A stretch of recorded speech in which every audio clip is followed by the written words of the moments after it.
আমাদের এই আমাদের মন্দিরে অনুষ্ঠান শুরু হচ্ছে 7 দিন ধরে। 7 দিন না, পুরো এখানে লেখা আছে দেখুন, 28শে মঙ্গলবার, 28শে মে মঙ্গলবার হইতে 7ই জুন শুক্রবার 10 দিন শ্রীমদ্ ভগবত পাঠ কীর্তন হবে। ভগবত বক্তা শ্রীপাদ শ্রী দিলীপ গোস্বামী প্রভু লেক টাউন থেকে আসছেন।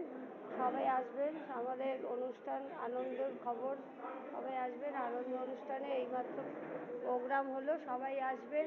রাধে রাধে রাধে রাধে রাধে রাধে, জয় জয় শ্রী রাধে শ্যাম।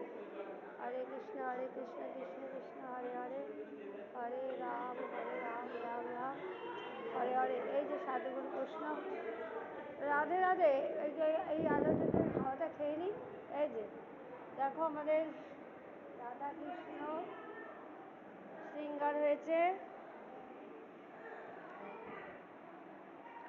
জয় জয় শ্রী রাধে।